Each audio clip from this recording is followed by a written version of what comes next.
Warhammer 40k Archetypes Guide. Warrior Archetype.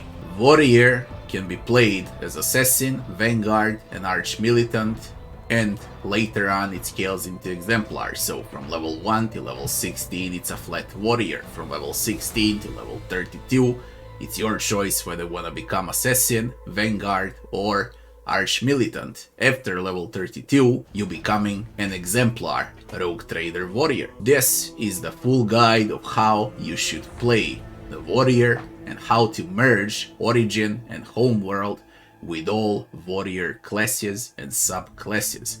Let's go! Are you ready for Warhammer 40k Rogue Trader? Because I am. The Emperor protects.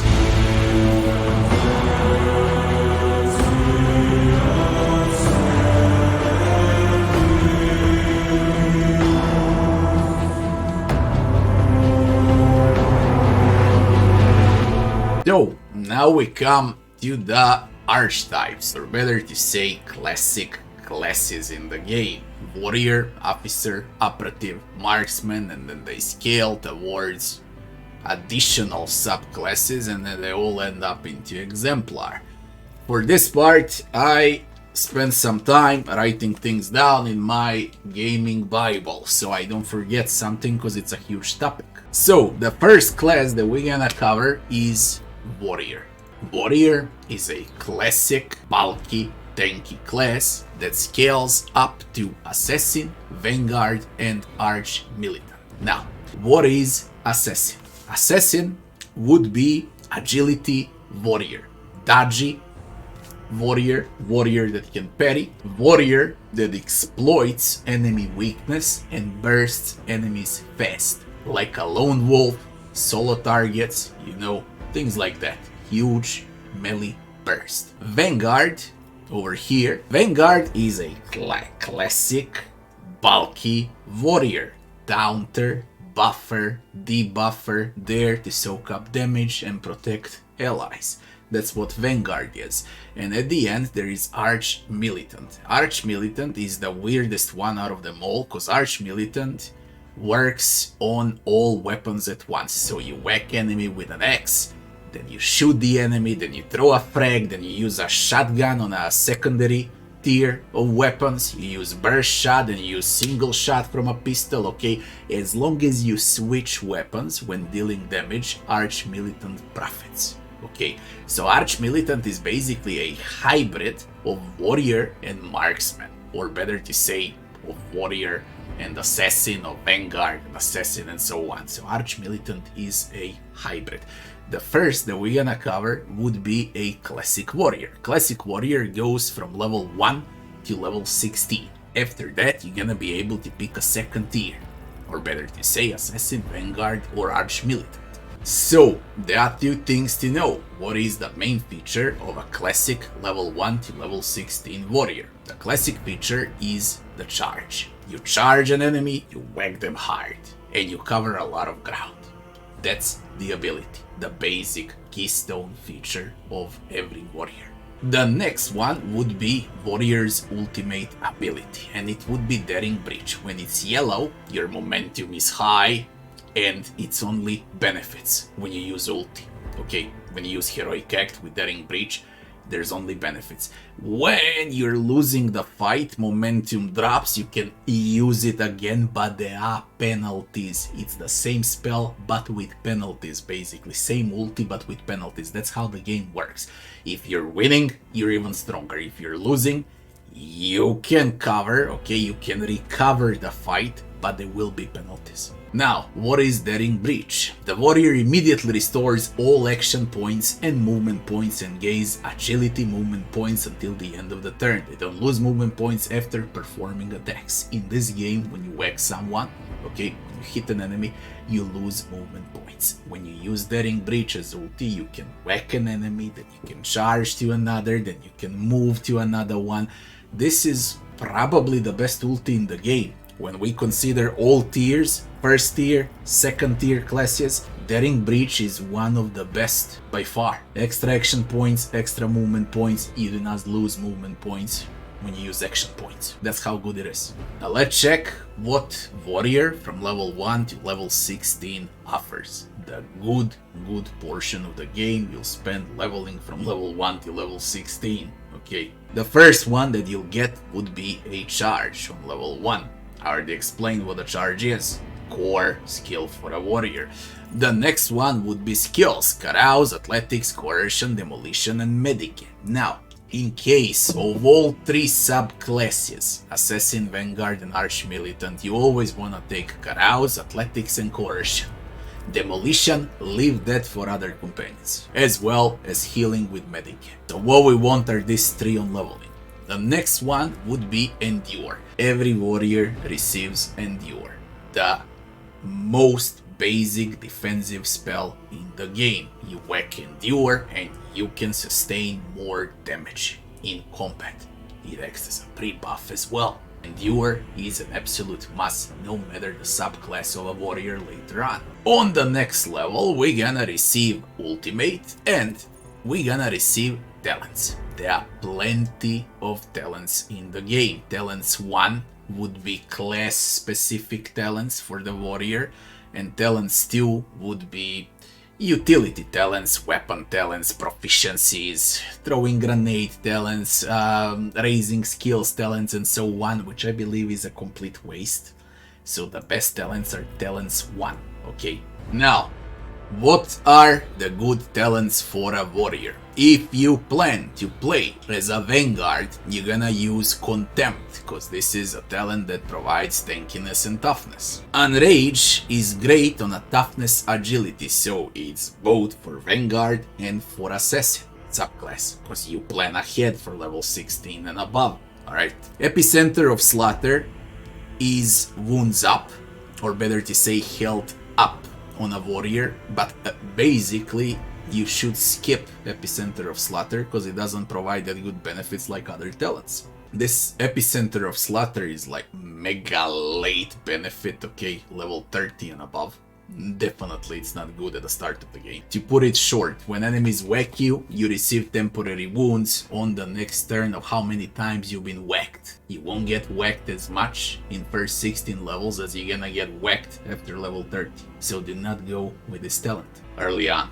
The next would be Desolation. Desolation is a solo killer assassin agility. So if you plan to play as assassin warrior, you're gonna go with Desolation. The next talent would be Thick Skin. Thick Skin is for the Vanguard Warrior, if you wanna play as a Vanguard subclass from level 16 and beyond. The next would be Open Engagement. This is a solo strength tank or assassin. So, valid on both Assassin and Vanguard. The next one would be Impetuous. This is a charge build. Now, if there is a warrior, then there is a charge warrior, and then there is a charge assassin warrior, or a charge Vanguard warrior, or a charge arch-militant warrior, or better to say, this is the charge build.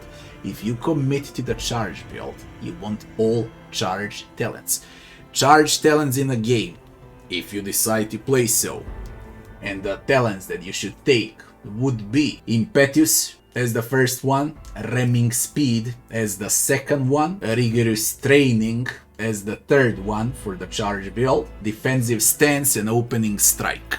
Defensive Stance for the charge build and Opening Strike. Those 5 talents will boost charge build warrior, where you're gonna rely on charge. What you get is enhanced charge. Okay, you don't lose movement points when you hit someone with a charge. Your charge deals more damage the more tiles you traverse and so on. You can read the talents and see what they do. Okay, but those 5 talents are for a specific build. Okay, or better to say, for a charger warrior. Now we come to the Living Shield. Living Shield is a range damage protection, valid on a Vanguard. The next talent would be Ramming Speed. We already said that's for the charge warrior. Then is Defensive Maneuvers. Defensive Maneuvers is great on Assassin because it scales with agility bonus, gives dodge, parry, and so on. So where you see agility, that's Assassin. You are preparing to play an Assassin post level 16. The next one would be Disarm. That would be Arch Militant perk, you know, the third option over here that I wasn't mentioning so far. This is the option for the Arch Militant. If you want to play as Arch Militant, switching weapons non-stop, melee range. Arch Militant uses both weapon skill and ballistics. Okay, now where were we? The next talent would be Prepared for Pain. This is a Vanguard talent, if you wanna play as a Vanguard. The next one would be Invigorating Hatred. That would be also for the Vanguard. The next one would be Hardened Scars. That would be also for the Vanguard. The next one would be Interception. This is Assassin talent, if you wanna play as Assassin post level 16. The next one would be Rigorous Training. Valid on a tank, assassin, and charge builds as well, so it's valid on everything. The next one would be Crowd Kill. Crowd Kill is there only for the specific builds, or better to say for the area attacks. If you plan to play, for example, Arch Militant with devastating weapons, with plasmas, with power weapons and so on, you know, weapons that deal AoE damage, then you're gonna go for the Crowd Kill. I would not advise this talent to anyone, especially not on the first run, no matter what type of warrior you plan to play. The next talent would be a Cautious Disengage. Cautious Disengage is extremely good on all three warrior subclasses. In other words, when you play as warrior, you wanna move non-stop, okay? And this is less damage from attacks of opportunity. You're gonna get hit a lot as a warrior, by the way. The next one would be a Defensive Stance. Defensive Stance is for the charge, then endure tank. How it works: you charge to an enemy, and then you endure. Okay, you buff up, you use other abilities as well, but you do not hit an enemy with a basic attack, and on the next round you'll receive all benefits from Defensive Stance. This is how it works. You can go in, charge, endure, taunt, and then turn. And then on the next turn you're gonna be tanky, very tanky, as a Vanguard.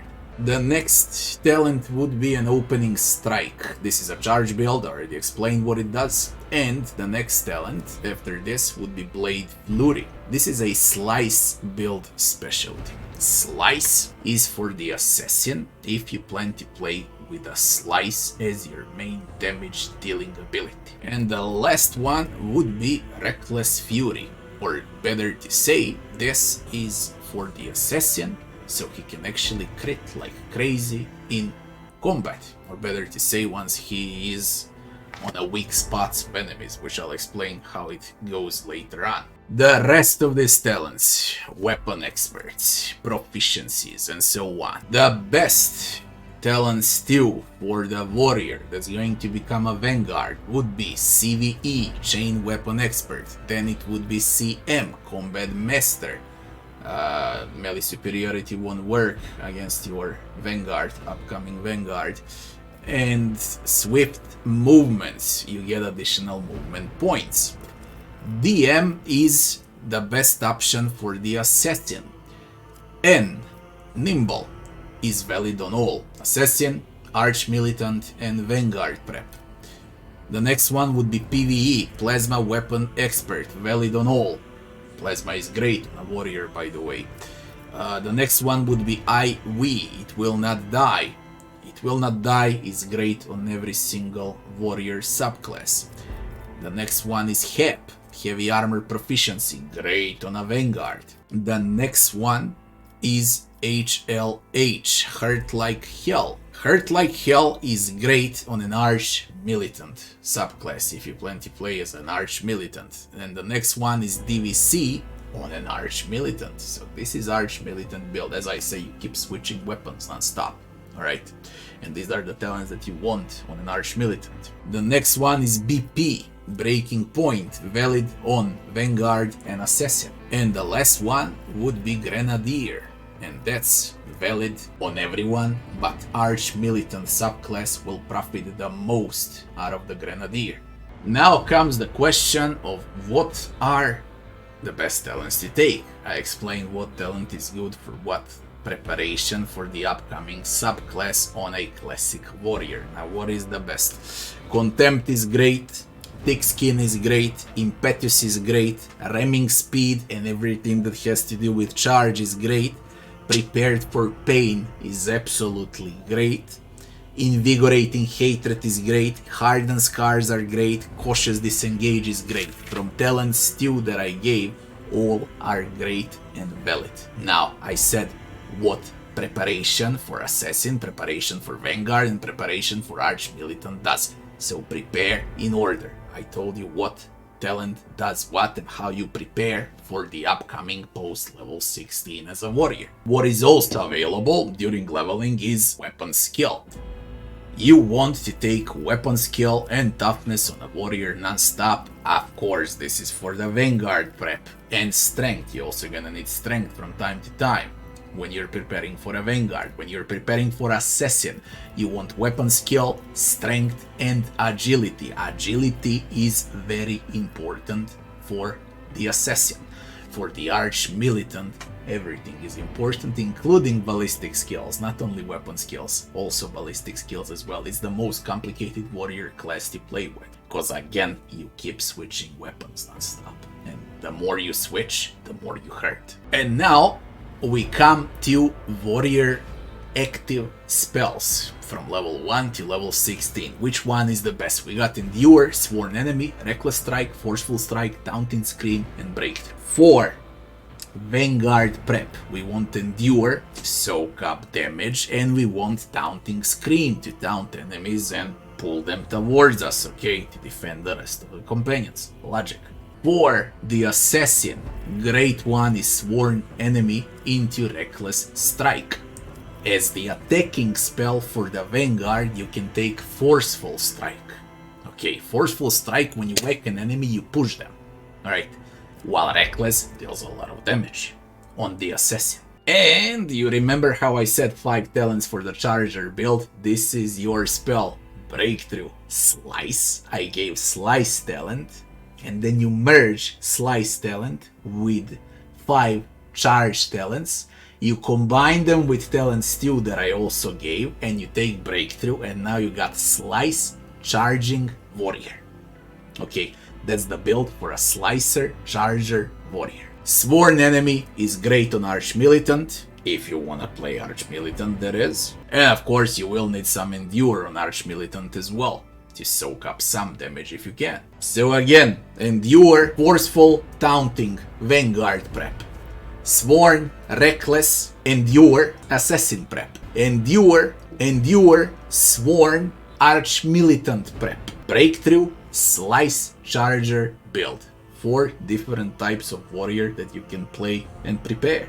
Of course, the last thing that I need to talk about is leveling up ultis. As you level up, you will be able to level ultis once you reach this icon over here, and you're gonna be able to pick it twice per class, per subclass. If you play as a Charger Warrior, you're gonna take Daring Breach for the Charger Slicer build. That's the upgrade you wanna take for your ulti. If you play as Assassin, you're gonna use the second one. If you play as a Vanguard, you're gonna use the third one. And the last one, I truly believe it's going to be valid for all 3 preps for additional subclasses for Assassin, Vanguard, and Arch-Militant combined. As I said, this is the full game, but it's 40 days earlier, all of this will be fixed. Also, last but not least, weapon of choice for a warrior. Because you're melee, you wanna pick something like Chain Weapon Expert, okay? And you want a secondary weapon to be Melta, okay? Something big and huge so you can deal some AoE damage as well when you can't reach enemies with melee. What is good? Chain, Power, Melta, Plasma, all of that is pretty much valid with all warriors. Also, Shotgun is extremely good as well. Now that we're done with a classic warrior, we need to check out Assassin and see what Assassin does. The keystone feature for the Assassin would be Seek the Opening. How does it work? When the combat starts on every turn, you're gonna see a weak spot of an enemy. Sometimes it's gonna be from the left side, sometimes from the right side, sometimes from the north, sometimes from the south. What is important is to whack an enemy, to hit an enemy on their weak side, and you're gonna deal additional damage to them as an assassin. So you need a lot of mobility as assassin. That's why I need movement points and agility. Okay. The next thing that we need to speak about is assassin heroic ability. Dispatch. What is dispatch without reading all of this? Tremendous amount of damage on a single target, especially when you hit dispatch on opponent's weak side. This is a boss killer, the enemy remover, call it however you like. This is like eradicating a unit from a map. That's the ultimate ability. One huge single target damage, but you're gonna eradicate everyone that you hit. That's dispatch on the assassin. Now let's cover assassin's active spells, active ability spells that you use in combat. The first one would be Death Whisper. The assassin makes an attack that does not count toward the limit of attacks per turn and does not block assassin movement but deals only 25% of base damage. If successful, the target of the attack suffers from hemorrhage. At the beginning of each target's turn, they're gonna bleed, and it's gonna be damage that completely ignores armor. To put it up short, this is a free attack that bleeds enemies, and then you can whack them once more with a classic action point hit. Okay, this is like an extra attack that deals low amount of damage but bleeds enemies and gives you some other extra benefits.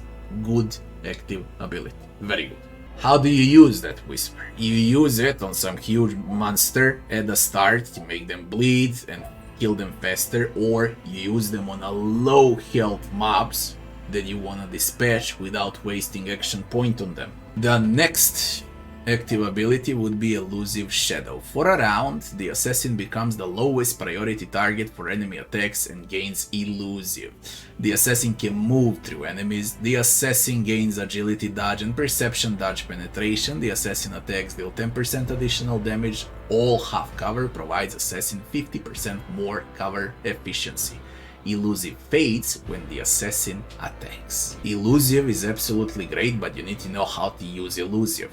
You can attack an enemy, move away, then use Elusive, then you wait for a round, and then you're gonna hurt a lot on the next round. This is the best way to use Elusive.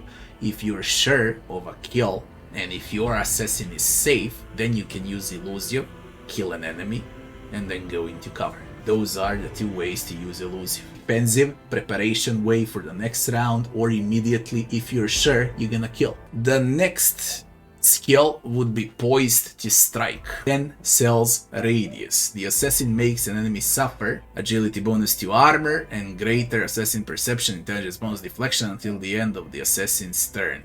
You weaken enemies, okay, they're easier to kill. That's what a Poised to Strike is. I would definitely recommend that Whisper and Elusive more than Poised to Strike.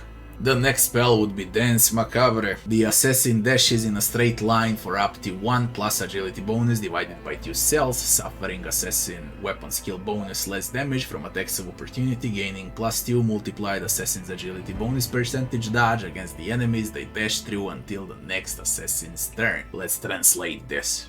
You dash through an enemy, and if they decide to hit you, they hurt less. Clear?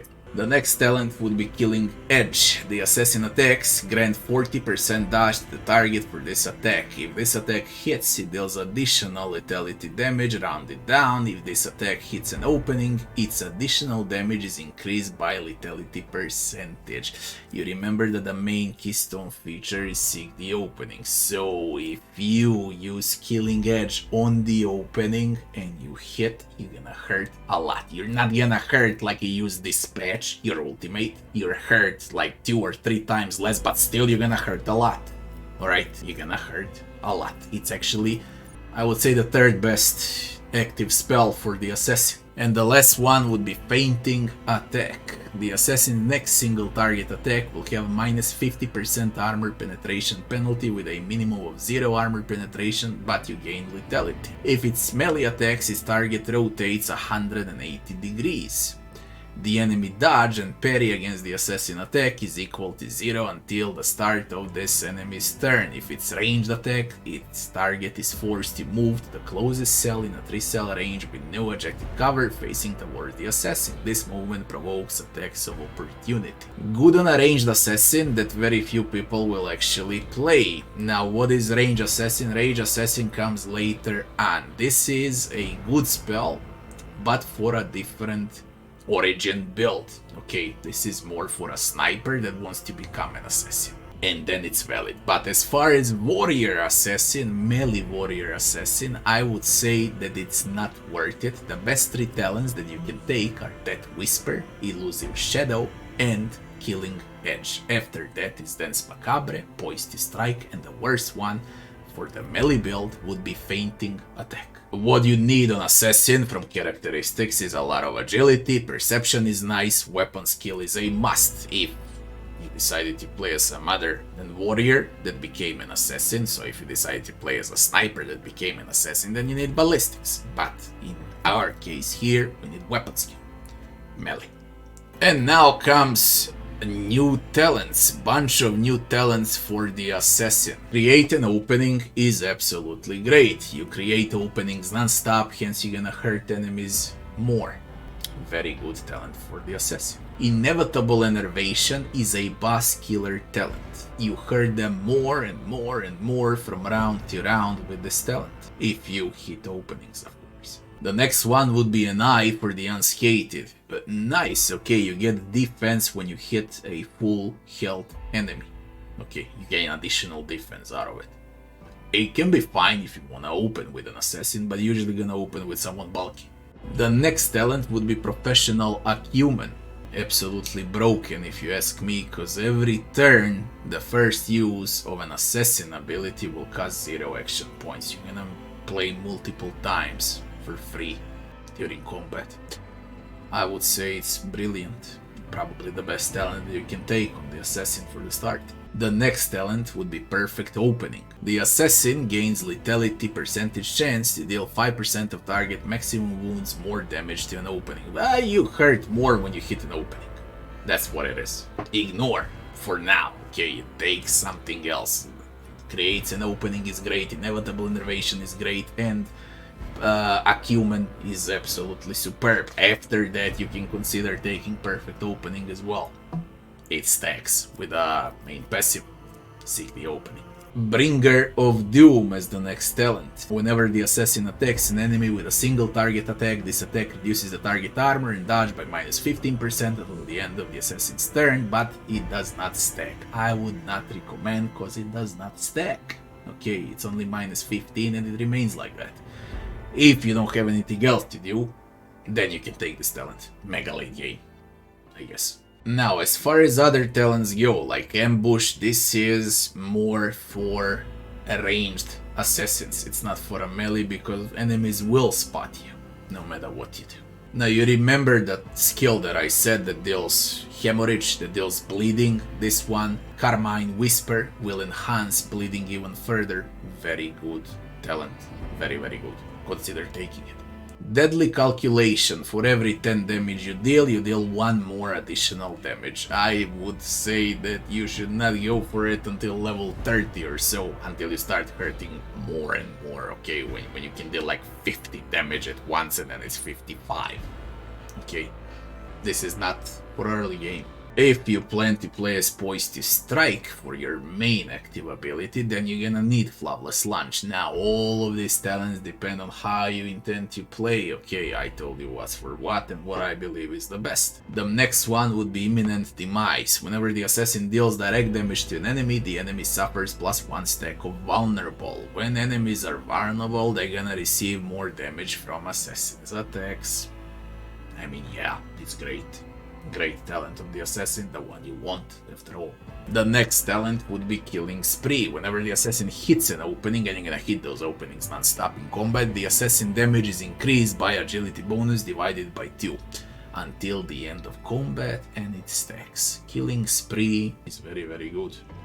especially on a melee assassin. The next talent would be Leave No Witness. The enemy less damaged by the assassin suffers the witness effect. Witness: if witness does not have the assassin in their line of sight at the end of the assassin's turn, the witness suffers lethality of the maximum base damage of assassin's current weapon. Good on a ranged assassin, not good for our warrior melee assassin, so forget about it. Lethality heightens.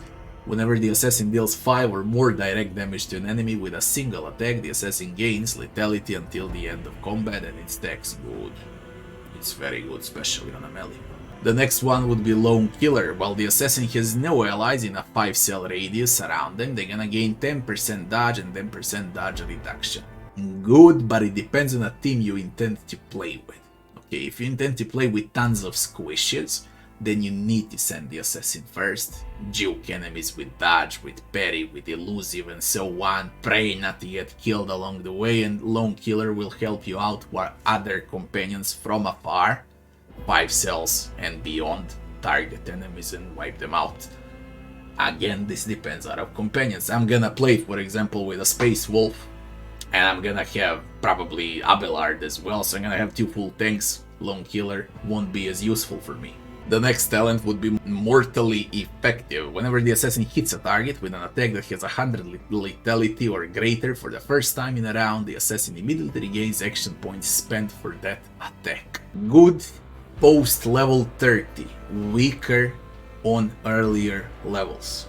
Alright, this is a, I can say, mega late talent, and it's equally good on both warrior assassin or ranged assassin. Seize the Advantage as the next talent. The assassin gains lethality plus 15 against enemies that have any following effects: slow, immobilize, or hemorrhage. The bonus is gained for each of these effects but cannot exceed 45. It depends out of the team. I would not advise Seize the Advantage to newcomers. Definitely not. It really requires a solid team to play around Seize the Advantage. The next would be Elusive Speed.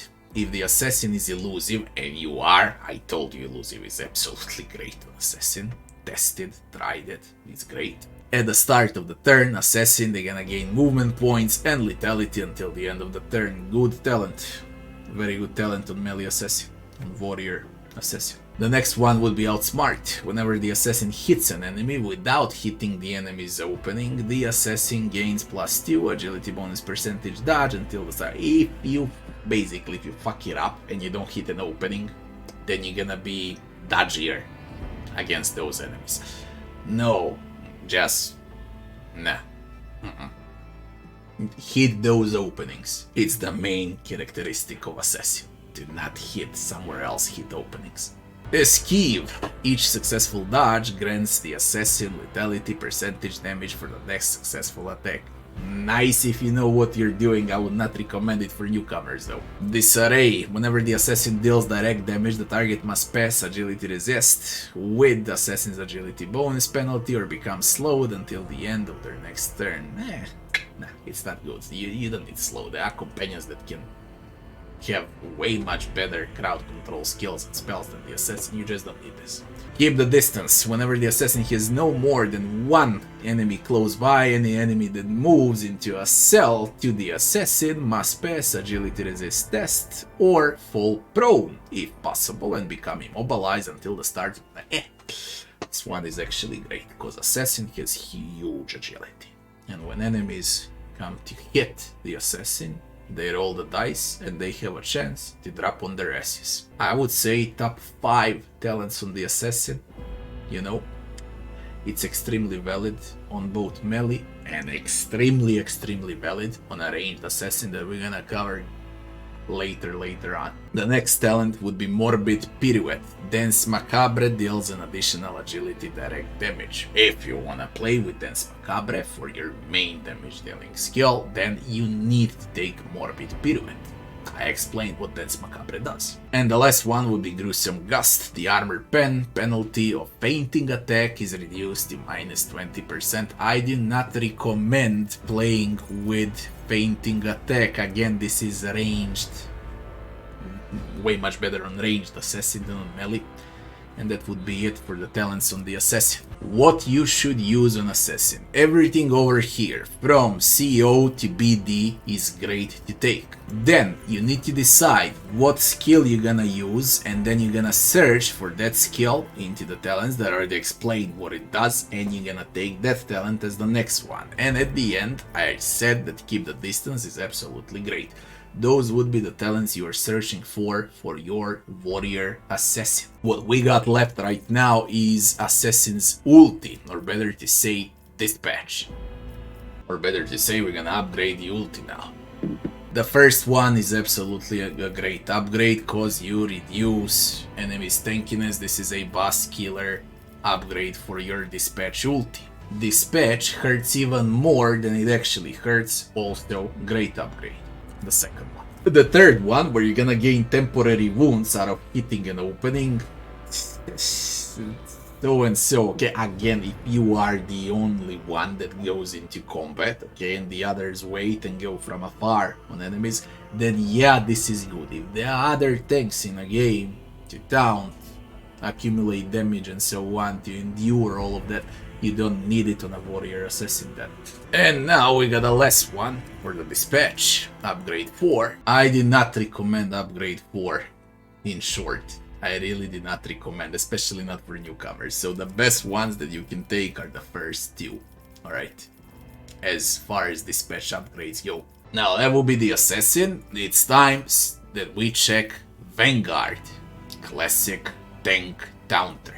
The Vanguard main feature is unyielding beacon. The more you get whacked, the tankier you are and your companions are safer. You are there to soak up damage. That's the passive. You're stacking up those hits and then you do different things with your abilities that we're gonna cover very soon. That's the key feature of the Vanguard. Classic protector. The ultimate for the Vanguard is an unyielding guard.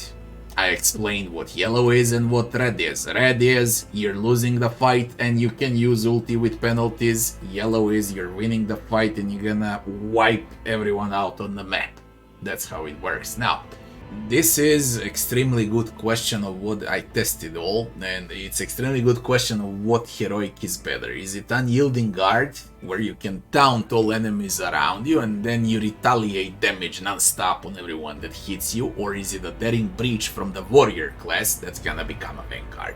Because in my personal opinion, again, daring breach is one of the best ultis in the game, even better than Unyielding Guard. So it's situational. If you believe that Unyielding Guard will save your allies, if you believe there's a lot of small enemies around, you taunt them all and then you use Unyielding and wait for retaliation, then you're gonna use it. That's the ultimate for the Vanguard. It's not that good, impressive like Dispatch on Assassin or like Daring Breach, but it still can be useful in combat.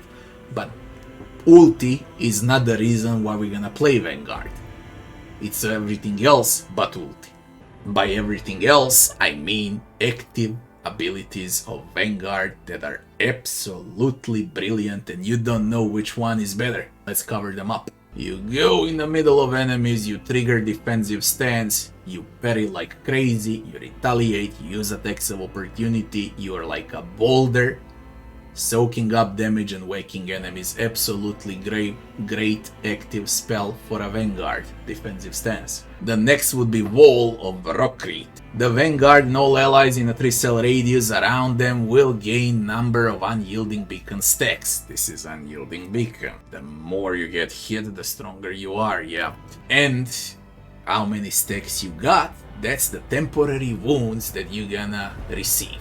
Okay, in a 3-cell radius, so if allies are standing close to the Vanguard, they gain temporary health. Not bad, but I believe other classes do it better as far as temporary wounds go than the Vanguard. Again, defensive stance is better than Wall of Rockreed. When is Wall of Rockreed actually useful? It's not that much because of wounds, it's useful because allies receive less damage. So if there is a fight with enemies that have huge AoE damage and they're gonna fire up first and you know what's gonna happen, then it's a good thing to cast this one, then trigger the fight. Okay, so you receive 50% less damage from area of effect attacks. That's when it can be solid. The next active spell, active skill, call it however you like, would be Bulwark. Until the start of the next turn, the Vanguard gains damage deflection against ranged attacks equal to the number of stacks of unyielding beacon on the Vanguard. Additionally, the Vanguard becomes immune to push and force movement effects until their next turn. If there are more ranged enemies in combat, you're gonna use Bulwark as a pre-buff. If there are more melee enemies in the combat, you're gonna use Defensive Stance. So this is how you switch between Defensive Stance and Bulwark. You need them both on a Vanguard. Which one is better? Definitely melee, because melees hurt more than ranged in the game. But again, you need them both, Bulwark and Defensive, against ranged, against melee. The next one would be Disposal. The Vanguard forces an enemy in their melee range to immediately attack the Vanguard. All of the Vanguard's allies who are wielding melee weapons and are close to the enemy make attack of opportunity against them. The enemy suffers fellowship damage from these attacks of opportunity and has reduced parry and dodge. Hard to trigger Disposal, you need a specific team. Your main needs to be mega strong, then you need Heinrichs, then you need Abelard, then you need the Space Wolf, and then you need to surround the enemy, and then you whack him with Disposal. And you whack him with Disposal, all of those three, Heinrichs, Abelard, and I think his name is Ulfar. Doesn't matter. Space Wolf, all of them will use their melee attacks against that enemy and burst the living shit out of him. So you need to know how to play the game to actually use Disposal in the right way. You need the right team composition. Good one, but be careful. The next one would be Forced Distraction. The Vanguard chooses an ally. All enemies in a 3-cell radius around this ally must make a willpower test with a -5 multiply Vanguard's fellowship bonus penalty. On a failed test, the Vanguard becomes their priority target. Regardless of the willpower test results, the ally does not provoke attacks of opportunity from the enemies, can shoot enemies in melee, and move as if not in the range of attacks of opportunity. How does it work? To make it short, you use Force Distraction, click on an ally, okay? And all enemies that are around your ally will now transfer to Vanguard to hit him. And your ally can extract to a safer spot and whack enemies. That's how the spell works. It's useful, I used it, it saved my ass a lot of times. I would say it's third most important ability. After Defensive Stance and Bulwark comes Forced Distraction on a Vanguard. And the last one would be Follow My Lead. Until the start of the next turn, the Vanguard will gain 10+2 multiplied fellowship bonus damage and 10+2 multiplied percentage armor penetration against enemies in a 2-cell radius around the Vanguard. Additionally, when the ability is cast, all allies in a 2-cell radius around the Vanguard gain the following ability until the start of the Vanguard's next turn. Following, the character can move to any cell close to the Vanguard without provoking attacks of opportunity. If you plan to play on unfair, if you plan to challenge yourself, if you know what you're doing, you mega know what you're doing. Even I'm afraid of taking Follow My Lead, okay? Because you really need to test this thing out and to know exactly how it works and how to position, and then you can profit out of it. Ignore if you're gonna play on easier difficulties or if you're a newcomer or something like that, just ignore it. Doesn't exist. Follow My Lead. It doesn't exist. I told you what's good. Defensive Stance, Bulwark, Force Distraction, Wall of Rockrit in that order, Disposal. Ignore Follow My Lead. That's about it for the Vanguard as far as active abilities go. Now, Vanguard also receives his own personal talents. A full bunch of them. Talents 2 remain for Warrior, Vanguard, and Exemplar. But for the Vanguard only, Talents 1 now apply. Let's check all of the talents. The first talent would be Taunting Opportunity. When you hit an enemy, you taunt them. That's how it works. You need it. It's a must. It's the most important talent that you can take on a Vanguard. And you're gonna protect your allies like that as well.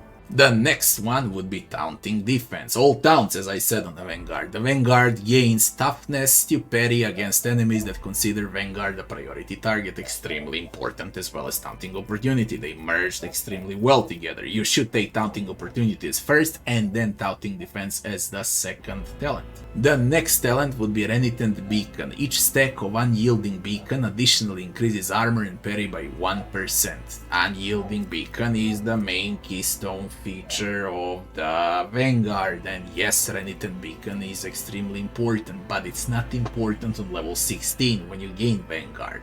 It's not even important on level 25. This is like for level 30 and above. Okay, when you're actually gonna have a lot of benefits out of Renitent Beacon, so don't take it early on, but it's good. The next one would be Formidable Distraction. All enemies in a 2-cell radius around the Vanguard suffer -5 plus Fellowship bonus percentage penalty to dodge against all attacks except the Vanguards. If any of these enemies consider the Vanguard a priority target, those enemies will suffer 5 plus 2 multiplied Fellowship bonus percentage penalty to dodge instead.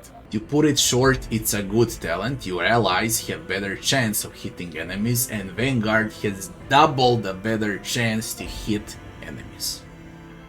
That's about it. That's the explanation of the talent. Resilient Beacon. Critical hits deal less damage to Vanguard. Scales with his toughness. You have huge toughness on a Warrior Vanguard, and yes, Resilient Beacon is absolutely crazy good on a Vanguard. Nothing else to say about it. The next one would be Enduring Shield. While the Vanguard has at least one temporary wound, they gain toughness, percentage parry, and armor. Great for harder difficulties. You do not need it on easier difficulties because you won't get injured. But if you plan to play on hard or unfair, you're gonna get injured as a Vanguard quite often because you're gonna soak up all of the damage for the entire team. And then Enduring Shield will help you out because you get stronger the more injuries you got. There is something that's called injuries in a game and traumas, which I'll explain in the Ultimate Guide as well and how it works. All in all, ignore this if you're a newcomer. Enduring Shield. The last one would be Selfless Resilience, the less recommended one. Allies affected by any of the Vanguard's abilities will gain Vanguard's Fellowship bonus percentage to armor for a round. It does not stack. If you plan to play with companions like Abelard, Space Wolf and Heinrichs, then this is a great talent because they gonna prep it and they gonna be bulky and tanky. Okay, if you plan to play as a Vanguard with squishy teammates, you do not need Selfless Resilience. That's how it is. And now we switch to unrecommended talents. There's a lot of good ones here as well. Words of Endurance is the first one. Whenever the Vanguard ally in a 2-cell radius around them is hit, the Vanguard grants the ally Fellowship temporary wounds once per round for each ally. I would not recommend this, to be honest. Ignore the talent. The next one would be Punish the Imprudent. Once per round, whenever an enemy that considers Vanguard a priority target, and a lot of enemies are considering Vanguard a priority target, enters a cell close to the Vanguard, the enemy provokes an attack of opportunity. Absolutely crazy freaking good. That's all I gotta say about it. And I don't know why it's not recommended, it's crazy good on a Vanguard. The next one would be Counter Attack Stance. Defensive Stance now has a -10 penalty to weapon skill for attacks of opportunity granted by this ability instead of -20. These attacks of opportunity deal additional plus toughness damage. A must. You're gonna use Defensive Stance like crazy. As I said, Defensive Stance against melees, Bulwark ability against ranged. Everything that buffs Defensive Stance is good. This is a huge buff on Defensive Stance, and you're gonna be in a Defensive Stance for the entire game. Talent is great. The next one would be, imagine, Bulwark now. After Defensive Stance, while Bulwark is active, the Vanguard counts as full cover for their allies and grants the ejected allies stacks of Unyielding Beacon damage deflection against ranged attacks. How does it work? You have a lot of ranged enemies around you, and your squishies are in danger.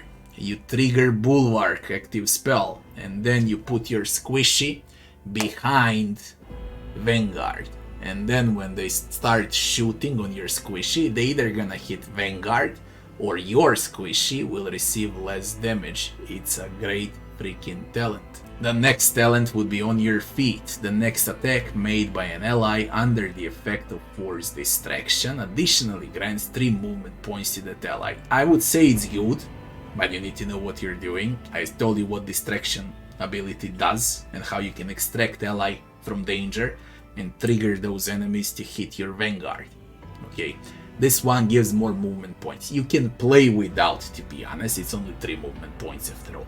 The next talent would be Overwhelming Disposal. If the target of disposal is hit by at least one attack of opportunity caused by disposal, the target gains +1 stack of fatigued until the end of combat. When someone is fatigued, they suffer -10 penalty to strength, toughness, agility for each stack of fatigue. Movement points are reduced by 1 for each stack. In other words, disposal is for a specific team, for Heinrich, for the Space Wolf, and for Abelard. You surround an enemy, use disposal, and now your disposal is gonna be even crazier than it used to be.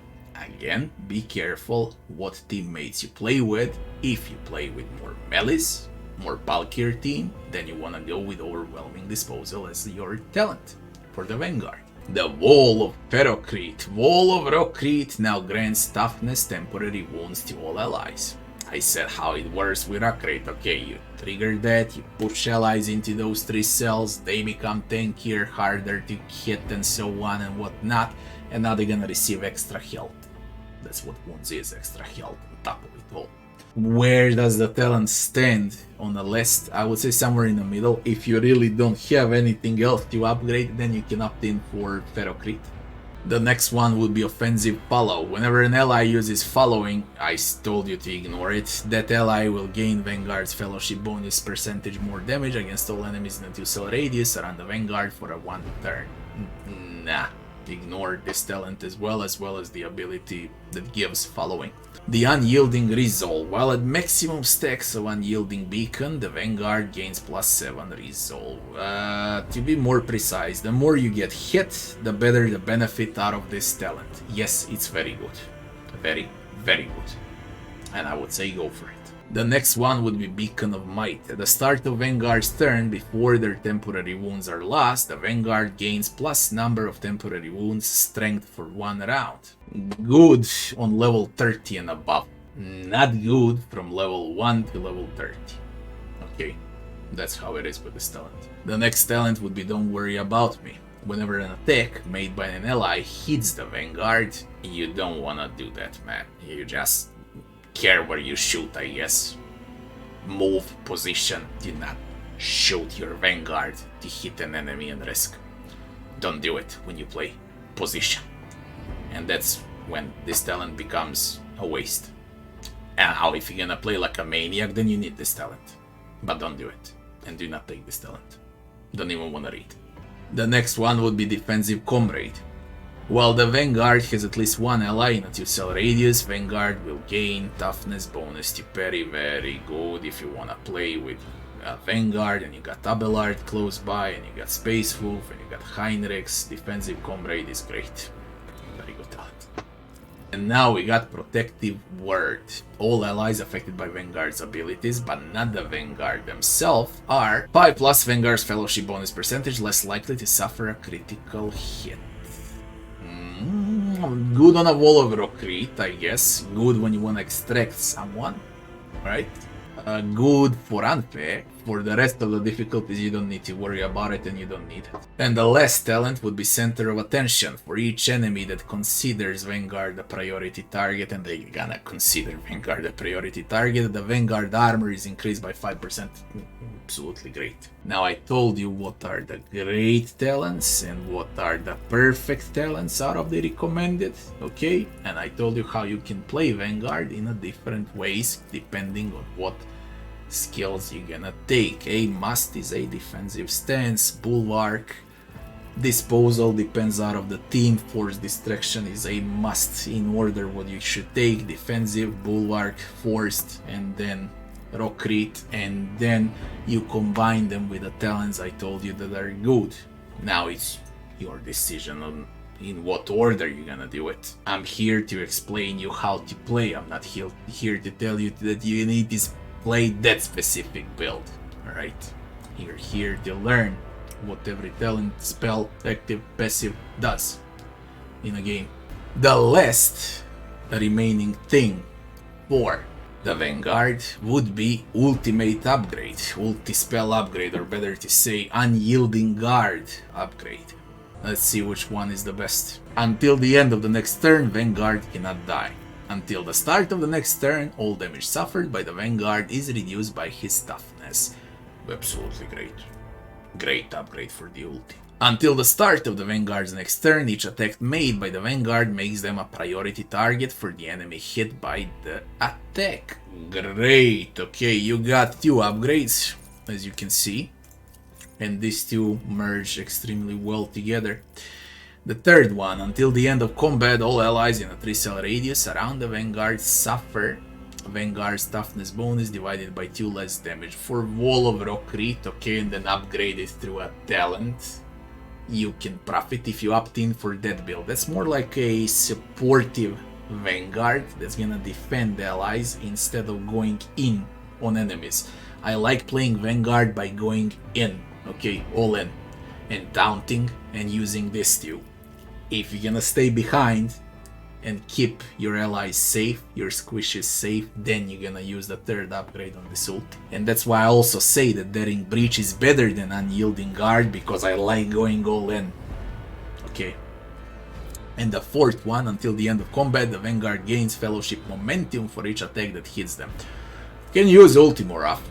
When you gain momentum, you can use ulti more often, so good upgrade if you wanna go in, taunt, use Unyielding Guard, and then you stack up momentum and then you use ulti again and so on.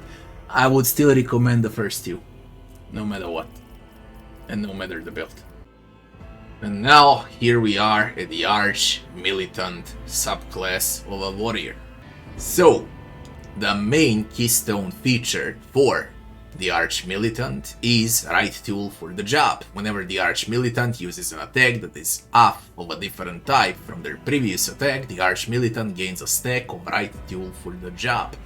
The types of attacks can be single shot, single melee attack, area shot, or burst shot. So you switch weapons non-stop, and the stronger you are. You do a little melee, you do a little range, you throw a frag, you use a shotgun, a flamethrower, a bit of this, a bit of that, and you get stronger and stronger. Variety of weapons and how you use them against enemies is the main keystone feature of this subclass for the warrior.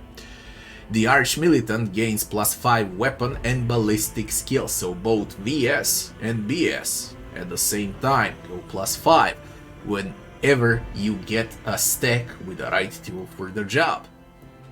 If the Arch Militant has 4 or more stacks of right tool for the job, the Arch Militant deals an additional weapon and ballistic bonus divided by 2, whichever one is highest out of those 2. How to use and abuse right tool for the job the correct way if you decide to play this for your main warrior character. Okay, warrior Arch Militant with 2 supports surrounding you.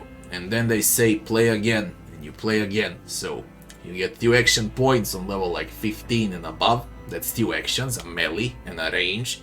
Then go support, play again. Again, you got 4 stacks immediately. Okay. Then another supports, play again, 6 stacks. Okay, so you can stack and stack and stack from turn to turn like crazy, which means you're gonna hurt a lot. But again, it requires a certain team composition for this subclass of warrior to actually work. Now, as far as the ulti goes, Arch Militant receives steady superiority. Until the end of combat, the Arch Militant can make 1 additional attack each turn, including 1 additional attack on a turn this heroic act was used. The first attack after using this ability and each turn afterwards costs 0 action points. That would be 3 attacks with ulti, plus the support that can give him the option to play again. So imagine the amount of stacks and the amount of pain that you can deal. Same goes with this one. With Desperate Measure, there's only a penalty, okay, to toughness, you become way much squishier. But if you use this when you're actually winning, and if you build up momentum, then Arch Militant is extremely strong. So ulti complements the keystone feature extremely well. The Arch Militant uses both ballistic and weapon skill, and this is a must. You need all the items and all the levels where you can put up ballistic and weapon skills to the max. And then it's everything else. When you want skill checks, you need to do skill checks with your companions. You are the main damage dealer, basically, in your team when you play Arch Militant. The next thing we're gonna check are the active abilities, active spells, active skills for the Arch Militant. And the first one in line would be Devastating Attack, bread and butter attack ability. The Arch Militant next attack, if hit, will cause all the targets to make the toughness resist test with a -2 Arch Militant ballistic bonus or weapon bonus, depends which one is higher and which one you hit with. And you apply penalty. If failed, the targets will suffer a negative effect based on the attack's damage type. So if you used impact damage, you will knock the target prone for 1 round. Now it depends what weapon you play with. You can play with a lot of different weapons with Arch Militant, basically can play with all weapons. If you use piercing or rending damage, you will inflict bleeding and slowed on targets until the end of combat. If you dealt energy damage and all other damage inflicts blinded on the target until the end of the combat. By far the best one is if you can play with impact damage, because there is nothing better than when you knock enemies prone and disable them for entire round. And the others, rending, bleed, and blind, they just don't compare with prone. Prone is crowd control, man. Huge crowd control, they cannot play. Very simple. So you want to play with impact weapons.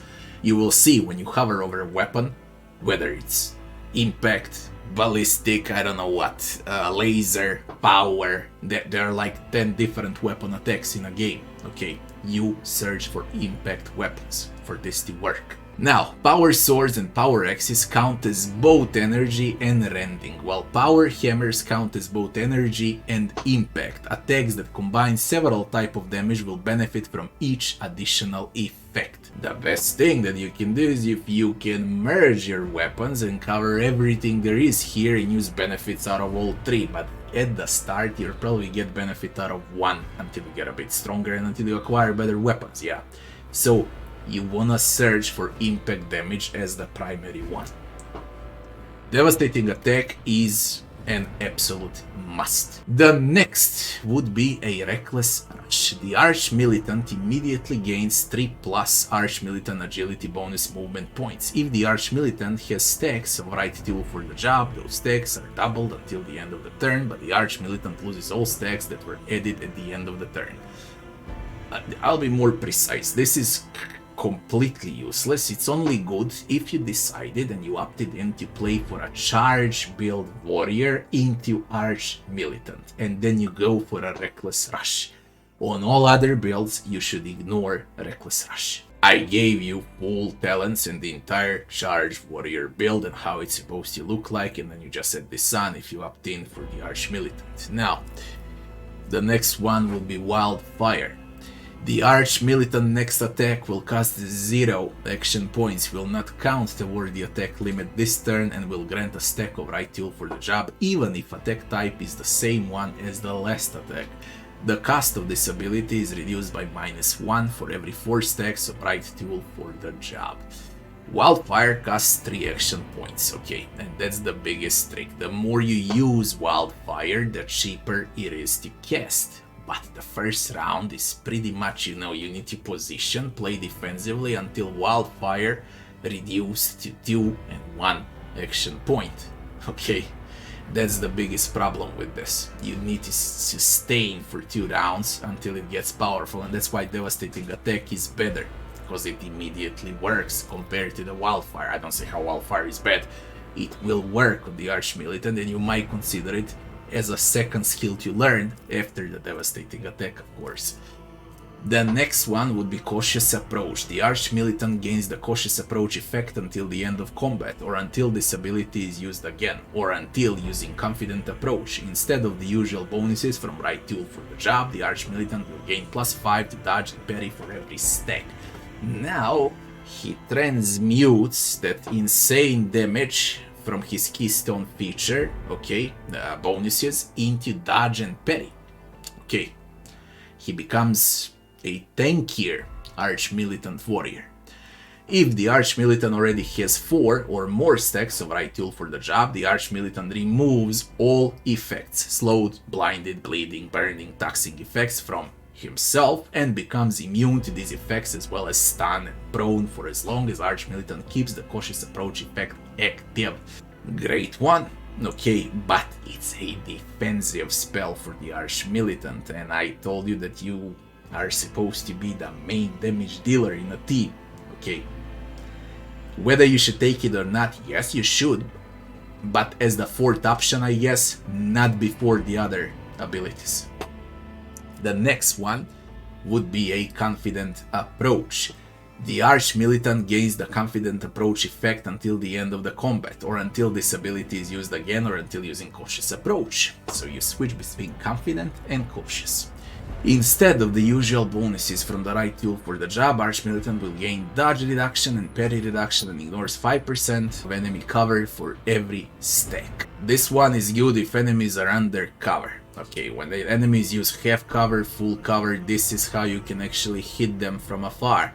All the Arch-Militant attacks score critical hits, but the Arch-Militant's critical damage for those attacks is modified by -50 minus critical chance divided by 2%. Your crits will hurt less when you crit. You will hit more often, you will get those crits more often, but those crits won't have critical damage as they are supposed to have. They're gonna be weaker. If the Arch-Militant already has 4 more stacks of the right tool for the job, the Arch-Militant attacks always deal maximum damage as long as the Arch-Militant keeps the Confident Approach effect active. So you get to pick whether you wanna have Cautious Approach active, defensive, or you wanna have Confident Approach, offensive, active. Okay, but both are coming with penalties. You lose damage on Cautious Approach and you lose slightly less damage on Confident Approach, but it's still more offensive than the Cautious Approach. The main thing is it transfers the right tool for the job, which I don't like. I like the right tool for the job. So I kinda dislike both of these, but there are talents that gonna upgrade Cautious and Confident Approach. The Arch-Militant makes a melee attack with a kick, dealing toughness plus strength bonus damage instead of a weapon damage. This attack does not count toward the attack limit per turn and counts as a single melee attack for the purpose of right tool for the job. The attack cannot be parried and will push the target 2 cells away, an absolute must. This is one of the better skills in the game. Okay, so you must learn it immediately after the devastating attack. I would even say before Wildfire. This should be your 2nd skill to learn. So you're going to devastating into kick, and then you can opt in for the Wildfire or for one of the approaches. Okay, but kick is really good. You can do a lot of different stuff with it. You can whack an enemy, then you can kick them, then you can shoot them. Okay, and everything counts. It stacks the right tool for the job. You can do multiple combos on enemies. You can kick enemies in walls. You can kick them outside of cover. You can do a lot of things with a kick. Kick is absolutely great. So again, devastating attack. The order of how you should learn things is devastating attack, kick, and then it depends out of the talents whether it's gonna be Wildfire or approaches. End of story. And now we're gonna check tier 1 talents for the Arch-Militant. The first one would be Exploit Weakness.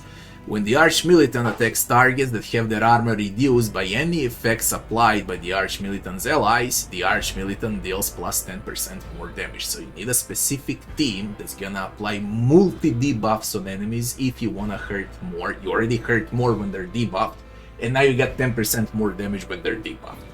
As the Arch-Militant. Again, this is a damage dealing warrior subclass. When the Arch-Militant attacks targets that have their deflection reduced by any effects applied by the Archmilitant's allies, the Archmilitant deals additional +2 damage, so you hurt even more. Okay.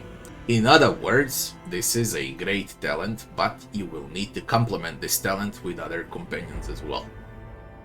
It is not solo sustainable. Archmilitant needs companions. The next talent would be always ready. The Archmilitant begins combat with 2 stacks of right tool for the job. I mean, the basic keystone feature already received +2 stacks, and it's easy to acquire additional 2, and you're already on +4 on round 1.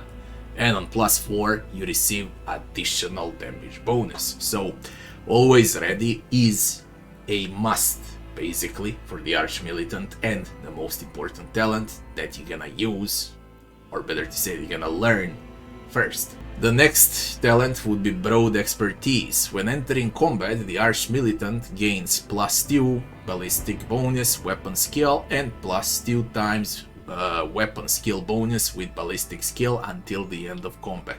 How do I put this short? You hurt more. A must talent, because you're gonna keep switching those weapons non-stop. Okay, a must. After always ready, you will go for the Broad Expertise next. The next would be BBB, Bit by Bit. The Archmilitant gains +5% bonus to critical damage for every stack of right tools for the job. The bonus is kept when the Archmilitant uses Cautious Approach or Confident Approach. In other words, this talent is dependent on Cautious Approach and Confident Approach. Yes, Bit by Bit is a great talent if you decide to play with Cautious Approach or Confident Approach. That depends on your spells. I explained what the spells do. Now it's your choice how you wanna play the Archmilitant. Is this a good talent? Yeah, extremely good. But you need to play with these 2 spells. Now, when we speak about Cautious Approach and Confident Approach, this is the one that's gonna upgrade critical damage on both stances, okay, for 5% per stack. Good talent if you plan to play with approaches. The next talent would be Dependable. The Archmilitant gains +3% bonus to armor for every stack of the right tool for the job. The bonus is kept when the Archmilitant uses Cautious Approach or Confident Approach. Great talent. Top 5 talents for the Archmilitant. And you should learn it as fast as you can. It's your defense ability after all. The next talent would be Preferred Target. When the Archmilitant attacks targets that have their dodge reduced by any effects applied by the Archmilitant's allies, the Archmilitant will gain +10% critical hit chance. When the Archmilitant attacks targets that have their parry reduced by any effects applied by the Archmilitant's allies, the Archmilitant will deal additional 20% critical damage. To put it short, as long as your companions are debuffing enemies, you're gonna hurt enemies even more with the Archmilitant. It's a great talent and top 5 talents for the Archmilitant. The next unrecommended talents, it would be the first one, and it's Right Method for the job. Gaining a stack of right tool for the job increases critical hit chance by 10% until the end of a turn, and it stacks. Late game, you should not take this at all before level 30. After level 30, you can consider taking Right Method for the job because you're gonna attack more often in a round, but it's, you know, level 16, 17, 18, 19, 20, you wanna attack as much per round. Okay, so this is good, but not for the beginning. Versatility. Killing an enemy with a melee attack makes all Archmilitant range attacks this turn cost -1 action point to a minimum of 1, and vice versa. Does not stack. So, in this game, most of the single target attacks, whether it's ranged attack or a melee attack, they cost 1 action point. This reduced by -1 action point, but it's minimum of 1. So, if range attack after the melee attack costs 1, it won't cost 0, it will cost 1. So how do you use this thing? If you plan to play with a melee weapon and with some weapon that has a secondary effect like huge AoE blast, that usually costs 2 action points. Now it's gonna cost 1. So what you can do basically, for example, with 4 action points with versatility. And versatility is a great talent, okay, it merges extremely well with Archmilitant. Now how you should do it? You go in, you whack enemy with melee, you kick them out, specifically towards a group of enemies, okay? And then you turn your big gun with huge AoE and you fire where that gun will cost only 1 action point to fire instead of 2, or instead of 3 action points it's gonna cost 2. In other words, you can output your full damage potential combo on enemies if you pick versatility. Very good talent. The next talent would be Blood Haze. As long as the Arch-Militant has killed at least one enemy with a melee during this round, the Arch-Militant will gain plus 10 plus agility bonus percentage bonus to dodge. A defensive spell, okay, good talent. I would not say it's good until level 25 or so, you can take it later. The next talent would be Ingenious. Enemies that were forced to make a resistance test by the Arch-Militant will make any resist tests from any source with a minus 10 plus 2 multiplied agility bonus penalty until the end of combat. To translate now. You remember I was speaking about an ability with impact, then with blind, then with this, then with that, so you need specific weapons, and when you shoot enemies, when you whack enemies, you're gonna deal specific type of damage on them. You're gonna blind them, stun them, make them prone and so on, bleed them, and this is what this talent does basically. It merges well with the active ability. In other words, to put it even shorter, if you blind enemy, they're gonna need a favor from the god himself to remove blind. This is the talent, that's how it works. The next talent would be Close Quarters Training. The Arch-Militant can use two-handed ranged weapons within melee range, but with a minus 10 penalty to ballistic skill. No, you have a kick. Okay, that's why you have a kick. No, you go in, you whack them with the melee, you kick them and you shoot them. That's your combo. You don't shoot them when they're close by. You whack them with a melee. No, bad talent. The next one would be Heavy Gunner. The Arch-Militant heavy weapon attacks costs minus 1 action point. Very good if you plan to use heavy weapons, or on your second slot if you plan to use some big heavy gun. Yeah, all shooting basically from heavy weapons costs 2 or 3 action points. This is gonna cost 1 action point less. You can do a lot of different things with cheaper action points, yeah. Good one if you plan to use heavy weapons. That's your choice now. The next one would be Focal Point. The Arch-Militant deals 20% damage to targets that have a priority target, regardless of whether the target is the Arch-Militant or someone else. Your priority targets, priority targets in your team will be Abelard, Heinrichs, or the Space Wolf, okay? And whenever someone is targeting Abelard, for example, he's gonna taunt everyone around him, then you're gonna deal 20% more damage to them. When is it useful? When Abelard becomes a Vanguard.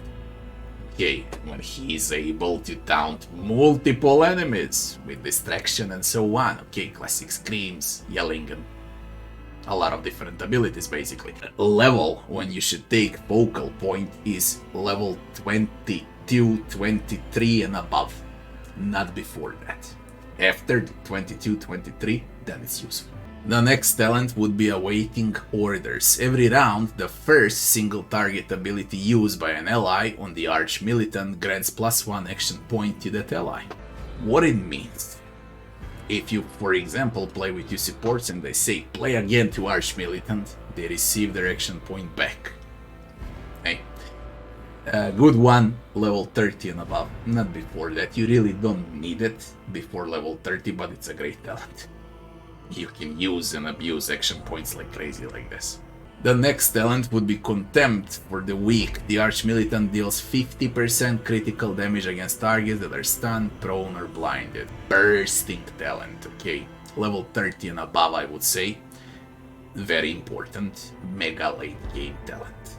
That's what the Contempt for the Weak is. You're gonna hurt like crazy. 50% critical damage is hilarious when you crit. A lot of damage, especially on the Arch-Militant. The next talent would be Discipline. The Arch-Militant gains plus 1 stack of right tool for the job whenever an ally grants the Arch-Militant an extra turn.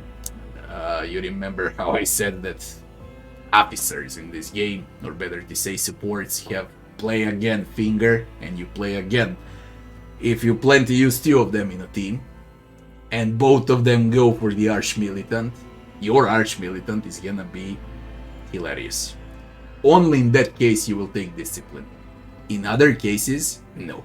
You need good supports around your Arch-Militant. The next ability would be Shoot on the Hands. Any ranged area and burst attacks of the Arch-Militant reduce the weapon skill of all enemies hit by -20 until the end of the combat, and it does not stack. No, I would not recommend this talent. Just there are other allies that will debuff enemies. You do not need to do it. You need to deal damage, not to debuff enemies. The next talent would be Dismantle. Any of the Arch-Militant area attacks, both melee and range, reduce deflection of all enemies hit by -3 and their armor by -10% until the end of combat, and it does not stack. No, because it does not stack. -10 is little. -10%. It's just little. No. Distract. Any of the Arch-Militant burst attacks and melee area attacks reduce dodge of all enemies hit by -15% until the end of the combat, but it does not stack, so no, it does not stack. Accustomed to Glory. Whenever the Arch-Militant or their ally uses a heroic act or a desperate measure, the Arch-Militant gains +2 damage for all attacks until the end of combat. This one is good. What is heroic attack? Again, that's ulti. Whenever someone uses ulti, you gain damage. Okay, until the end of combat. So it lasts for a long time, especially if someone uses ulti at the start of the fight. You're gonna be stronger. Very good talent. The next one would be Martial Art. Targets of Kick. This is a kick talent, and I already told you how great the kick is. So targets of Kick must pass a toughness resist test or fall prone for a round. You should take it very early, okay? I would say one of the most important talents on the Arch-Militant, because Kick is the main highlight of this subclass. And this enhances Kick, you make enemies prone, there's nothing to think about, okay? You take it immediately. The next talent would be Flash Fire. The cast of Wildfire, that's if you decide to play with Wildfire. I explained how tricky Wildfire is, and you need to be patient and you need to position for Wildfire. So the cast of Wildfire is reduced by -1 action point for every 3 stacks of right tool for the job instead of 4. If you really wanna play Arch-Militant, Wildfire Arch-Militant, you must take this first, but I would recommend playing with other abilities without Wildfire, okay, and without this talent. If you want to, you can go with it, but I explained you how the build works with Wildfire. The next one is the Survivor. Using Cautious Approach also grants the Arch-Militant temporary wounds equal to 10% of Arch-Militant maximum wounds. The same happens at the start of every turn, while the Arch-Militant remains under the effect of Cautious Approach. So when you are into your defensive stance as the Arch-Militant, you receive extra health. That's what the talent is. If you wanna play with approaches, then you need to opt in with this one and with BBB. Where is it? BBB, bit by bit, into this one. Into Survivor. That's the combo for the approaches. Speaking about combo for the approaches, now you're gonna need to switch between Cautious and Confident Approach. This one is for the Confident Approach. So while under the effect of Confident Approach, Calm and Steady, the Arch-Militant keeps half of the usual bonuses from right tool for their job. When you go, you need to switch, like you go defensive, you accumulate all the right tools and so on, then you go offensive, and then with Calm and Steady it's gonna be even more powerful.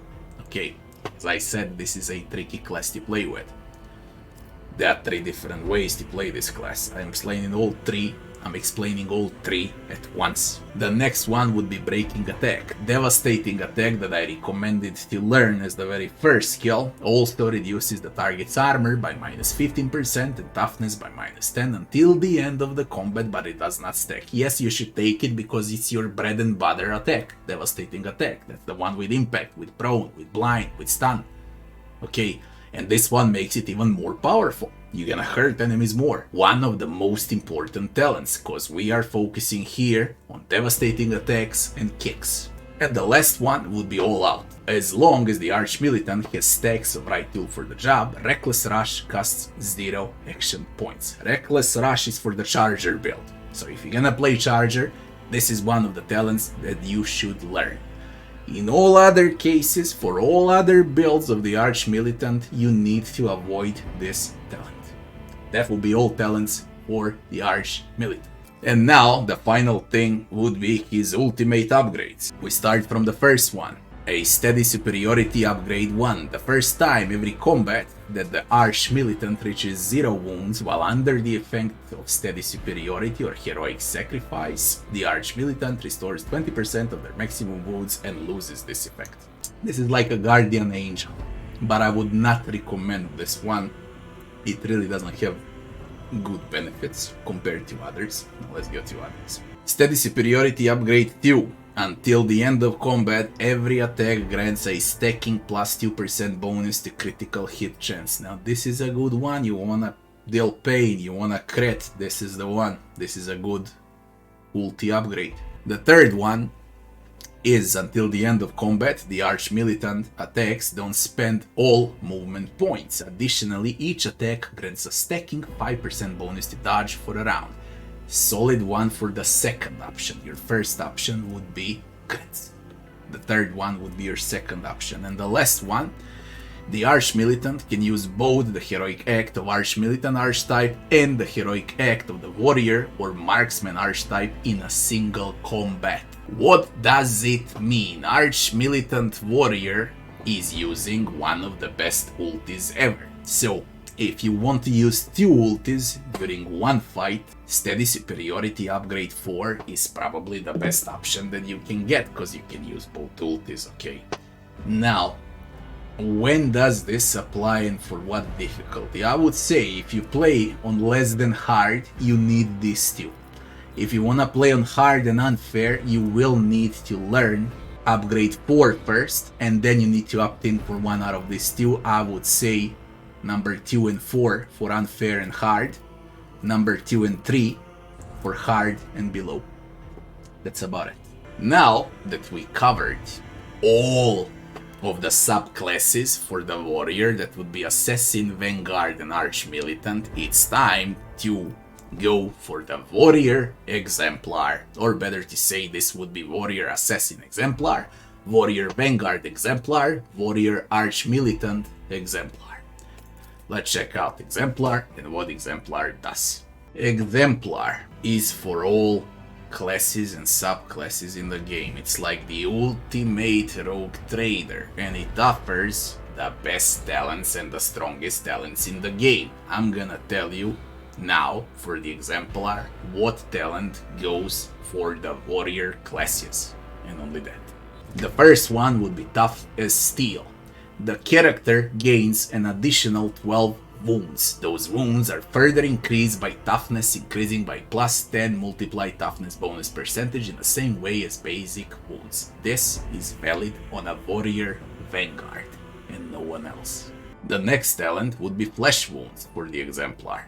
At the start of the character's turn, they restore 10% of their maximum wounds. If the character has less than 20% of wounds left, they restore 20% of their maximum wounds instead. This is again only valid on Warrior Vanguard, but I would say to ignore this talent completely. The next one would be Full Attention. Targets that consider the character a priority target deal 40% less damage to the character's allies. Again, this is Vanguard Warrior talent only. Little Threat. Enemies hit by the character with a melee attack must pass a willpower resist test or make the character their priority target until the start of the character's next turn. Again, this is Vanguard talent only. Tricky Defense. As long as the character wears light armor, their dodge is increased by half of the armor bonus of that armor. This is Assassin and Arch Militant talent.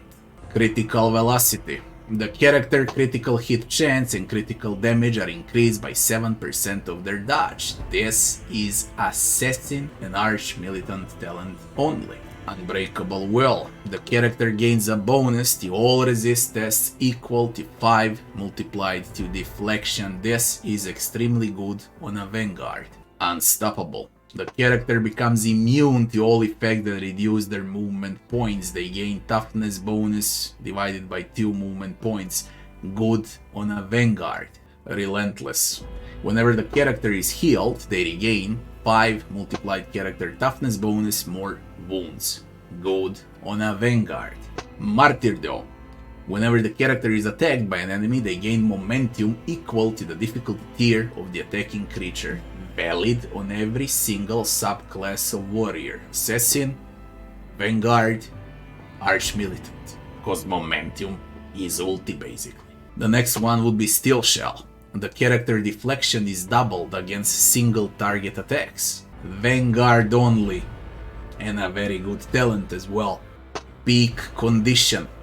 The character gains a bonus to their strength equal to 20% of their maximum wounds. Good on a Vanguard, good on Assassin, good on Arch-Militant Warrior. It doesn't matter who you play with, this is a good talent on everyone. Best on a Vanguard though. Revenge. Whenever the character loses wounds, their next melee attack gains +1 damage for every 2 wounds the character has lost, and it stacks. Absolutely valid on all warrior subclasses. Vanguard, Assassin, and Arch-Militant. Most profit is on a Vanguard though. Eager for battle. During the first turn of combat, the character has 2 additional action points. Good on everyone, man, it's 2 additional action points. I mean, you can do a lot of stuff with all of those action points, okay? It is mega late game, and now imagine +2 action points on top of it all. Great talent. On everyone, one of the best talents in the game. Death Dealer. Every round, after the character kills first enemy, the character immediately makes an additional single attack against the closest enemy they can target with the same weapon if possible. This attack deals 30% base damage with a 10% bonus for every difficulty tier of the first killed enemy. If the enemy was difficulty tier 1, this attack deals 40% damage in total. In other words, to make it short, good on everyone, best on the assassin. You deal more damage. Destroyer. Every character melee attack reduces the target's armor by minus strength percentage until the end of combat. This reduction is applied before damage is calculated, and it stacks. It's very important that it stacks. Valid on every single subclass for the warrior, assassin, vanguard, and the arch-militant. Grievous wounds. Enemies that have 0 deflection or 0 armor against the character attacks suffer plus 10% additional damage from the character. If an enemy has both 0 deflection and armor, those damage bonuses stack. This is very good on assassin and on the arch-militant. Vanguard won't profit as much. Pinpoint accuracy. The character ignores ballistic bonus divided by 2 of the enemy deflection, rounded down. This is only good on the arch-militant. Extermination. Any damage the character deals is increased by +1 for every attack they have made during the combat. Does not affect damage over time effects like bleeding, burning, or toxin. Good on everyone, on assassin, on vanguard, on the arch-militant, but the best one by far would be the arch-militant here for this talent. Cataclysm. All damage dealt by the character is increased by 3% until the end of the combat for every new enemy damaged by them this combat. Very good talent. Extremely good talent, valid on all 3 subclasses of warrior, assassin, vanguard, and arch-militant. The best profit here is on the arch-militant. Eager subordinate. When allies take actions on extra turns given by the character, they deal 15% more damage. Useless on all 3 subclasses of a warrior, ignore it. Attention! After an ally takes an extra turn provided by the character, the ally gains 7% armor, 7% dodge, and 3 movement points until the end of the combat, and it does not stack. Solid on all 3 subclasses for the warrior, but nothing special. Now I'm gonna start skipping some of the talents because they are for other archetypes, okay, for snipers, for mages, and so on, so I'll just pick those that can merge with warrior right now. Degraded defense is absolutely good on every single subclass for the warrior. Puncture would be great on assassin. Deadly aim is good on assassin and great on the arch-militant. Masterful precision is only valid on assassin. Crushing assault, the character first melee attack each round deals additional 2 damage for every cell between the character's current position and the spot where they were started their turn. The distance is measured in a direct line, ignoring all terrain, with every second diagonal cell counting as 2. Good on all warrior subclasses, best on the Militant. Out of my way, whenever the character pushes an enemy with a melee attack, the character gains +4 movement points. Those movement points are added after the attack and allow the character to continue movement. There is a forceful strike, okay, on a warrior, and this stacks on every single subclass for the warrior, no matter if you're assassin, vanguard, or the militant, but the best is on a vanguard. Okay, this is a good talent. Combat meditation. The character gains +15 willpower as long as they have no ranged weapons equipped. Staves do not count as ranged weapons. Now, when is this good? We're gonna cover it now. When you decide to play as a Psyker warrior, okay, sanctioned Psyker, Sanctic warrior, vanguard, that's the build basically. That's when combat meditation is one of the best talents in the game. So it's literally a specific build, specific talent. Okay, I'll explain how it works later when we start merging all the classes. The next one would be malign influence. Whenever an enemy fails a willpower resist test against the character, they suffer 2 times character willpower bonus that merges with combat meditation, and again it merges with a Sanctic Sanctioned Psyker Warrior Vanguard. Okay, good talent, but it needs a specific build. Contagion. Whenever you apply blind, slow, fatigued, perplexed, or disturbed effects, one random enemy within 5 cells of the target also gains the effect for 1 round. The same happens if you inflict stun or prone, but the random target makes a resist test to avoid the effect. Good on Vanguard push, on Militant kick, or basically on a Sentient Psyker warrior. Perfection under fire. The character gains +5 to all characteristics. This bonus is doubled when they have 25% wounds or less. Great talent, okay. When it's rough, when you're low, and when you're about to die, you become stronger. Mega late talent though. Mega late talent, but very good, it can save your life. I would say take it above level 40. Shot through. The character attacks gain additional ballistic overpenetration. The overpenetration attacks cannot be dodged. Great on Militant. Absolutely great on Militant. Know it all.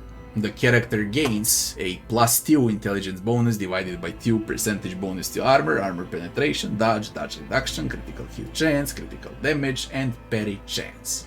Valid only on a Psyker warrior and no one else. Carnage. Damage from the character's overpenetration attacks does not decrease. Good on Assassin, good on the Militant. Disastrous collision. When the targets pushed by the character collide with enemies or covers, and the skills when you push enemies they collide, okay, there is a forceful strike, there is a kick and so on. Both the target and the object they collide with suffer an additional 2 times character strength bonus damage. Great on Vanguard, great on Militant. And the last one would be Masterful Display. When the character's single shots deal damage to targets other than their main target, they gain +5 ballistic skill until the end of combat. Great on Militant Warrior. That would be all talents for the Exemplar. I told you what works with what. Now it depends what build you wanna play, that's the talent you want to take. If you need to, write down what I said. So you write down the talent, then you write down what I said, what subclass it belongs to. You put like 1 row for the Assassin, 1 row for the Vanguard, and the 3rd row for the Militant, and you put the 4th row if you decide to play with a Psyker Warrior Sanctic.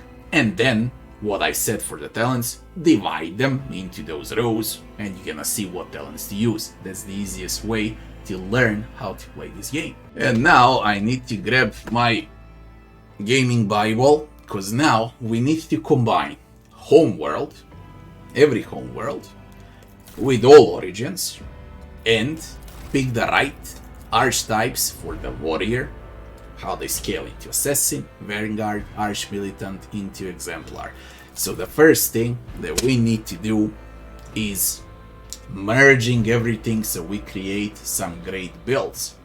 I'll give you a lot of different builds and then you pick what build for the warrior you want to play with. let's begin. I hope you can follow this. It is a complex game. It may be a bit less complex than Wrath of the Righteous, but it's still a complex game, especially in a character creation. Valid classes for the warrior are Death World, Forge World, Locomotion, and Subskin. Locomotion is for the Assassin, Subskin is for the Vanguard. Okay, we do not play with analytics unless we play a Psyker Warrior. Imperial is all around good for every single subclass, and at the last, Fortress World is great for the Arch Militant subclass. That would be the Homeworld. Now we combine the Homeworld with Origins, and then you apply everything I said in my guides for Archetypes. Astra Militarum Commander can be played with Fortress Arch Militant. Commissar can be played with Forge World, Locomotion, or Subskin both, so with both Assassin and Vanguard. And Imperial covers Commissar as well, where you can scale into every single subclass for the Warrior. Crime Lord scales with Death World, Forge World, both types, Locomotion and Subskin, but it's better with Subskin, okay, with a tankier build. Imperial and Fortress Arch Militant. The best by far would be Fortress Arch Militant for the Crime Lord. And you play by switching weapons, okay, the build I gave for the Arch Militant. Ministorum Priest, valid with Death World, and that would be Vanguard, Death World. Forge World for the Priest as well, and it's only valid with a Subskin, or better to say with a Vanguard. And Imperial, valid for all three subclasses, but basically the best out of the Priest that you can get is a Vanguard. Navy Officer, valid with Death World, valid with Forge World, Locomotion, so you're gonna play as Assassin. Valid with Imperial, all subclasses. The best one by far would be the Assassin. Noble, I would not recommend playing as Noble as the Warrior. Noble is not a Warrior. It merges with nothing. Sanctioned Psyker at the end. Sanctioned Psyker can be played as a Biomancer, and that would be Agility Assassin build. If you go with Sanctic, then it's gonna be Strength Vanguard build. And if you go as a Diviner, then it's going to be a Arch Militant. So I gave you builds for every single subclass of the Warrior in the game. What are the good talents, what are the good ultis, what are the good skills, what are the good abilities, what build merges with what. I gave you a charge build, I gave you a full tank taunting build, I gave you a switching weapons Arch Militant build, I told you what Homeworld goes with what Origin. And all you need to do now is merge and decide what you want to play with. What is the best option by far? Frankly, even I can't decide between Assassin, Vanguard, and Arch Militant. When you play as Warrior, you basically think as a Vanguard. You taunt. When you want to deal damage from melee and afar, then it's Arch Militant. When you want to just burst single targets, then it's the Assassin. So which one is the best? I would say it's the Vanguard, probably Death World Vanguard, or Subskin Forge World Vanguard. After that, it's Forge World Locomotion Assassin.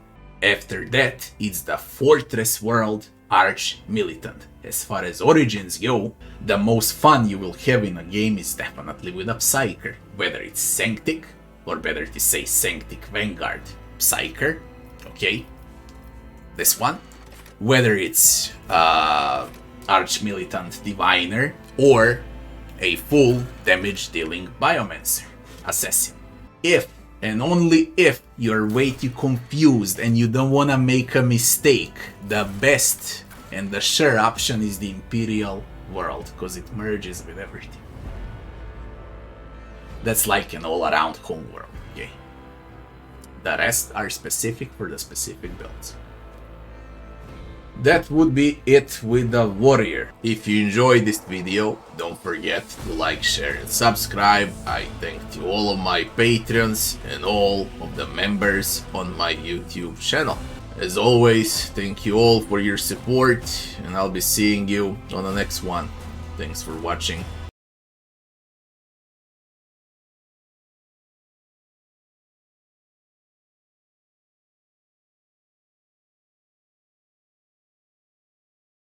Are you ready for Warhammer 40k Rogue Trader? Because I am. The Emperor protects.